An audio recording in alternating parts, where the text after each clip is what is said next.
diálogo del día miércoles, por si acaso. Ah, perfecto, ya, muy Ya, bien. yo fui uno de los protagonistas de ahí, no estuvo el FUT, pero sí estuve yo. Ok. Ajá. Damos la bienvenida al señor Nelson Erazo. Él es secretario de organización de la UGTE y presidente nacional del Frente Popular. Vamos a hablar sobre la problemática del país, lleno realmente de situaciones complejas, pero la vida continúa y hay que mirar hacia adelante. Entre esto, los trabajadores y empleadores en el Ecuador. El gobierno nacional se encuentra ya dentro de un proceso para determinar salario mínimo vital en Ecuador que rija para el año 2022. Quisiéramos conocer cómo está marchando ya esta situación. Efectivamente, en estos momentos se está ya queriendo iniciar lo que será la discusión alrededor del tema del incremento de los sueldos y salarios. Sin embargo, debemos denunciar al país que una vez más las maniobras del gobierno nacional, ahora el gobierno del señor Lazo, al igual que lo hizo en su tiempo Correa, que lo hizo Moreno, ha dejado de lado a las centrales sindicales que históricamente han defendido los derechos de los trabajadores y particularmente a las centrales que están agrupadas en el Frente Unitario de Trabajadores. Han asaltado el Consejo Nacional de Salarios del gobierno con sus aliados, con sus acólitos, para impedir que las posiciones en defensa de los intereses de la clase obrera puedan establecerse dentro del Consejo Nacional del Salario. ¿Qué clase de asalto es el que se ha dado? ¿Cómo está configurado actualmente Cuando el no, Consejo Nacional de Trabajo y Salarios? cuando no se toma en cuenta a las centrales sindicales, como en el caso de la Unión General de Trabajadores del Ecuador, la CEDOCUD, la CEORS, a organizaciones como de los consejos provinciales, de los municipios, todos los que conforman el Frente Unitario de Trabajadores, y se prioriza poner en este consejo a sindicatos nacionales que no tienen nada que ver con el tema de las confederaciones. Cuando se pone dentro de el contexto de lo que es el Consejo Nacional del Trabajo, a sus amigos, me refiero a los amigos del gobierno, a la CUD, central sindical que nació con el correísmo y que históricamente ha sido la que hoy está representando en estas instancias para anular la posibilidad de que los salarios de los trabajadores puedan crecer de manera importante para poder resolver las necesidades de los trabajadores. Es más, mi estimado Gustavo, quien hoy funge de dirigente en el Consejo Nacional del Trabajo no tiene representación en el sector privado, es un representante del sector público cuando el tema se discute alrededor de la problemática en los trabajadores del sector privado como tal. En las primeras, digamos, escaramuzas que se han dado, ¿se conoce algo ya sobre las intenciones? ¿Por qué se configuró, mi estimado Gustavo, este asalto? Porque la posición de las centrales sindicales que conforman el FUT estableció el hecho de que era necesario que se genere un incremento de sueldos y salario general, porque ha sido golpeada la economía de todos los trabajadores. Fíjese usted, en 10 años, desde, desde el año 2010 hasta acá, ha subido el salario en $108. Es decir, un promedio más o menos de $10.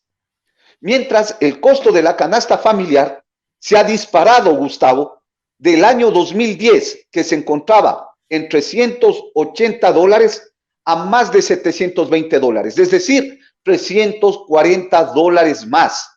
Ante esos hechos que se ha ido abriendo la brecha entre el salario y el costo de la canasta familiar, es evidente que se requiere un incremento de sueldos y salarios generales. Pero sobre todo necesitamos un aspecto, Gustavo. Nosotros habíamos señalado que en el año 2020, como consecuencia de la ley de apoyo humanitario, el 35% de trabajadores del sector privado fue reducido sus salarios a $200. Aspecto que hasta ahora se mantiene, por si acaso, mi estimado Gustavo. Es decir, una familia de un trabajador que gana $200 y que tiene 4 miembros, en esa familia están viviendo con $1.50 de manera diaria. Esta situación tiene que acabarse y por eso decíamos Ahora, nosotros. le preguntamos al señor Erazo, ¿no es este un tema técnico que está considerado en el Código Orgánico de la Producción, Comercio e Inversiones? Allí habla sobre el salario digno, aquel que debe cubrir por lo menos las necesidades básicas de la persona trabajadora, así como de su familia. Y esto debería ser determinado a través de elementos de carácter técnico. No hay este referente. A ver, mi estimado Gustavo, la realidad del país o la realidad de las familias ecuatorianas, de esos trabajadores, no puede basarse en un problema de tecnicismo, porque su realidad es distinta, su realidad es bien complicada. Hoy mismo hablamos, mi estimado Gustavo, que el 40% de ecuatorianos está en condiciones de pobreza. De ese 40%, más del 35% están en condiciones de extrema pobreza. Es decir, la situación es Claro. angustiante. Pero habría ¿Ya? que partir del costo de la canasta básica familiar, que es una determinación estadística que le toca hacer al INEC, al Instituto Nacional de Estadísticas y Censos. Gustavo, cuando se aprobó la Constitución de la República, la 25ª transitoria habla de que el salario del trabajador debe cubrir, ¿no es cierto?, el costo de la canasta básica para luego ir a un salario que le permita vivir con dignidad, ¿ya? Al salario digno. En ese escenario se ha venido violentando este concepto de lo que establece la Constitución, pero no solamente en este gobierno, sino que lo hicieron incluso desde quienes nos ofrecieron ese tipo de cosas, y me refiero desde el año 2008 hasta acá. Fíjese usted, no se ha cumplido con este precepto legal, que es que el salario del trabajador cubra el costo de la canasta familiar. Es decir, el salario básico del obrero debería ser de $720 en estos momentos. Sin embargo, yo le decía, el 35% de trabajadores en el sector privado están ganando $200, que es mucho más grave. Por eso nosotros le decíamos al gobierno que lo primero que debería tomarse en cuenta es de que hasta el mes de noviembre todos los trabajadores pasen a ganar nuevamente los $400, me refiero a ese 35%. Y una vez establecido, ya recuperados esos $200, ir al incremento de sueldos y salarios general, partiendo de lo que ofreció el presidente de la República, al menos llegar a los $500 en este año.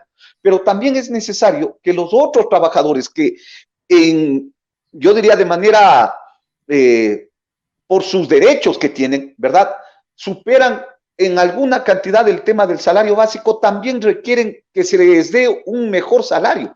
Fíjese usted, un trabajador que gana $420, si el incremento salarial sería, por ponerle un caso, mi estimado Gustavo, digamos que dicen $20 de incremento, el que gana $420 se queda congelado, cuando la situación económica de esa familia también es bien complicada. Ahora, señor Erazo, ¿qué consideraciones hacen ustedes como representantes sindicales sobre el tema de competitividad del país? Todos buscamos que la economía se catalice, tenga una mejor dinámica, y Ecuador se encuentra en la parte alta de esa pirámide de sueldos de Latinoamérica.